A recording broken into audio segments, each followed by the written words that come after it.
कई राज्यों में वैक्सीन की किल्लत की खबर पर केंद्रीय स्वास्थ्य मंत्री हर्षवर्धन ने जवाब दिया है। थोड़ी देर पहले हर्षवर्धन ने ट्वीट कर बताया कि अब तक 9 करोड़ से भी ज्यादा वैक्सीन की डिलीवरी हो चुकी है, जबकि 4 करोड़ 3 लाख वैक्सीन या तो स्टॉक में है या फिर डिलीवरी के लिए तैयार है। स्वास्थ्य मंत्री ने यह भी कहा कि डराने का खेल बंद होना चाहिए। आपको बता दें कि देश के कई राज्यों से ऐसी खबरें आ रही हैं कि वहां वैक्सीन की कमी हो गई है। मेडिकल स्टाफ और अस्पताल की तरफ से ये बताया जा रहा है। हर्षवर्धन ने ट्वीट करके लिखा है, डर फैलाने का काम बंद हो।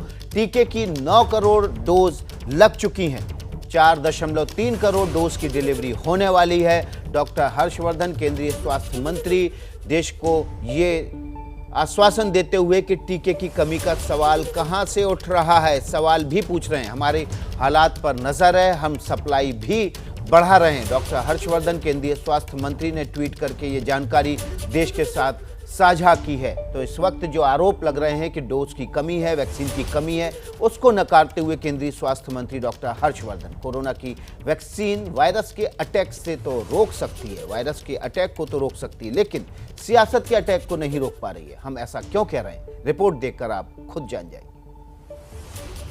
और दिल्ली में अगर 75% भी हुआ है और केंद्र सरकार के अस्पतालों में 30% हुआ है, तो इसकी दिस इज नॉट इशू ये है ही नहीं। इशू ये है कि हमें जल्द से जल्द ज़्यादा से ज़्यादा लोगों को वैक्सीनेट कैसे करें। मुझे लगता है जहां ज़्यादा ज़रूरी है और जो डिमांड ड्रिवन सप्लाई होना चाहिए, वो डिमांड ड्रिवन सप्लाई करने की ज़रूरत है। मैंने उनको कहा आप वैक्सीन भेजो, हम 7 लाख वैक्सीन हर रोज़ लगाने को तैयार है।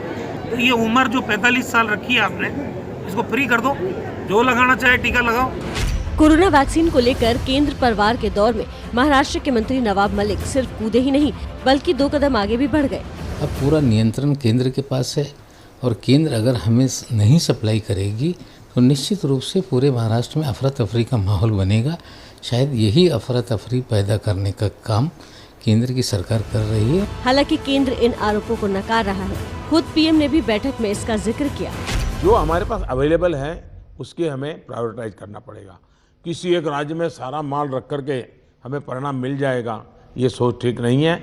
हमें पूरे देश को ख्याल करके ही उसको मैनेजमेंट करना पड़ेगा। सियासत का चश्मा हटाकर देखें तो इतनी बात समझ में आती है कि कोरोना संकट काल चल रहा है और जनता की भलाई के लिए सब एक साथ रहें तो ही अच्छा है।